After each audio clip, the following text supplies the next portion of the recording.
If you watch this channel a lot, you'll know that in the last few months I've been dueling with my insurance company about a problem they caused with my car. So today I thought, as many of you have asked, I'll give you an update. Back in 2017, I replaced my first generation Toyota RAV4 EV, a car we got to see if we could keep an older first generation nickel metal hydride battery packed classic on the road.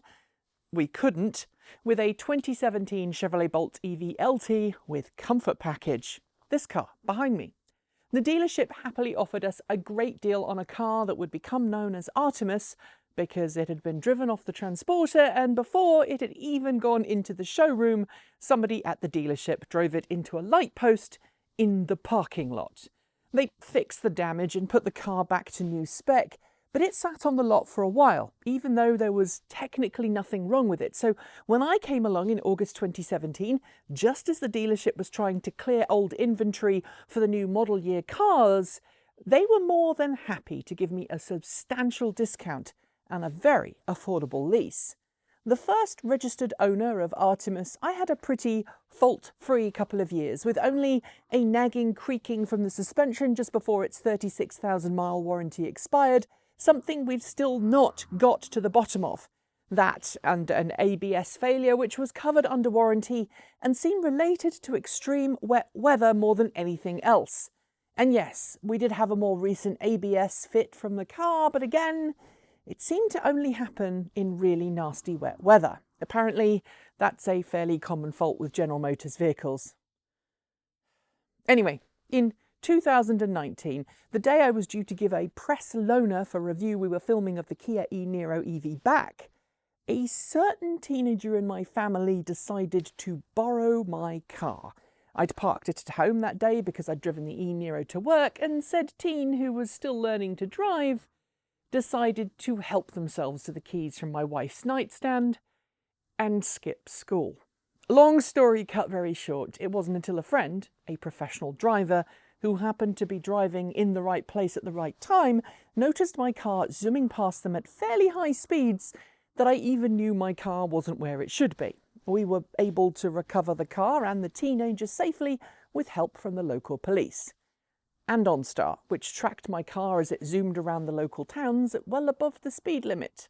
Pretty much flat out, in fact, for what this car can do. Parenting tip. Don't teach someone to drive in a 200 horsepower car. Teach them to drive in something that's a little tamer. And reiterate the damage that can be done losing your license before you even have it. I'm not going to dwell on this one though, as the consequences were measured out by both the local juvenile system and us as parents, but as a consequence of that reckless act, my car needed a little bit of damage fixing, so I submitted a claim and my car went in for repairs. My insurance company, Progressive, approved the repairs. I paid the $100 deductible and all was well. I got my car back and things carried on. And said teenager is now discovering that living in the countryside with no car and no likelihood of one until their mid-20s is pretty sucky.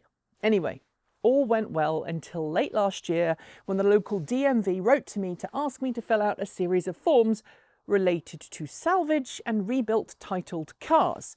I'd switched my lease out for a buyout loan with my credit union over the last summer, and in the COVID-19 related backlog, the DMV was only just getting around to issuing a new title to my credit union. The DMV notified me that my car was salvage and had been marked as a written-off vehicle by my insurance company.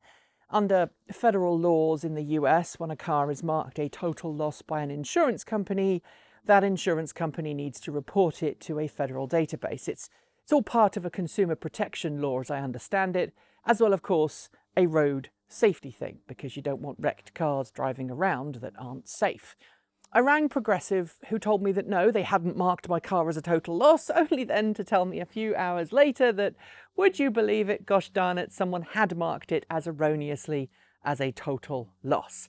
The repair in question, which had been marked as a total loss, meant that the little bit of damage sustained in that joyriding incident was the issue. And it seems that someone somewhere had clicked a button to mark the car as a total loss when it wasn't. But correcting that error, well, yeah, that's taken some time.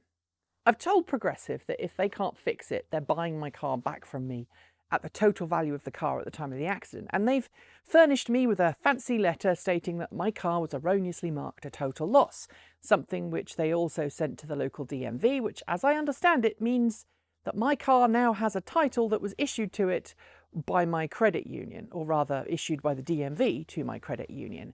Which brings me to today. After a lot of to and froing, the insurance company has filed a correction with the federal list in question, the name of which I can't remember, and we're now waiting for confirmation that the amendment has been accepted.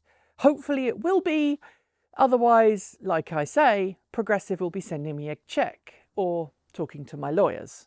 I have had a confirmation that I'm insured, and that I can drive it, and I keep a copy of the letter in my car just in case.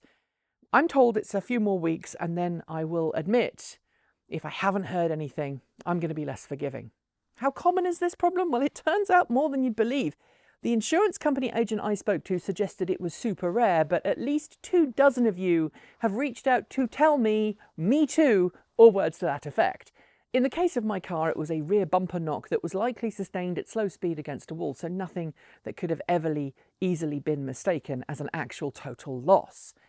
I could at this point wax lyrical about training or incompetency, but at the end of the day, we are all only human. Yes, it should never have happened, but as long as it can be rectified, I think I'm okay.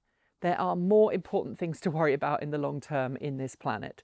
Although, had I tried to sell the car, I think I'd be a little bit more annoyed about it. Which brings me to how Artemis is doing. As you might know from the channel, earlier this month, GM said it has a battery software update to revert the restriction it had put on the Chevrolet Bolt charging last year. While GM did not use LG Chem batteries that are identical to the Hyundai, it has said that the battery cell chemistry is different enough that it has been able to make this software update rather than to do a full-scale battery replacement program. There's a video on that coming tomorrow. Right now, GM hasn't begun the rollout, but I'm aware that it will be rolled out in the coming months. I want to see if it does first restore things to exactly as they were, but I'm also hopeful we'll see a modification to the firmware that makes it possible at last for you to choose what state of charge you'd like your early Bolt EVs to charge to, rather than the Hilltop Reserve mode, which is what the cars originally had. With the safety restricted software installed, one thing people do ask me is how it's affected range, and so yesterday I was able to really answer that. I had to drive from my home, which is somewhere in the foothills of the coastal range in Oregon, to the Puget Sound area, which is about 135 miles-ish from mine, over several mountain ranges, to deliver a whole new car's worth of lighting and camera equipment to Kate Walton Elliott so that we can improve the images, the quality of the images that she's been making for this channel. Following speed limits, I left home with a preconditioned car and a full battery as the car would allow. I arrived, having driven at the speed limit all the way, with 50 miles of range remaining. Having deposited the gear at my friend's house and heading to a local DC quick charging station for a physically distanced top-up, I charged back to an indicated 150 miles of range in about 45 minutes and then headed back home. The route was the same back home, in reverse obviously, and I arrived back here with about 20 miles of predicted range left. I had the heating on and the outside temperature was hovering in the low 40s Fahrenheit, about 5 degrees Celsius at higher elevations, and nearer to 10 degrees Celsius or 50 degrees Fahrenheit in lower elevations.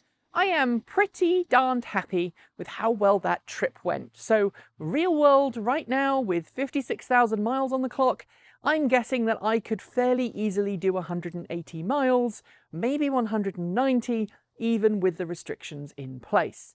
Given that the Bolt EV's range does drop in winter because it uses a resistive heater, not a heat pump, I'm guessing that we'll see closer to 210 miles in the summer without reverting to the full pack charge, and probably nearer to 230 when the software update is applied.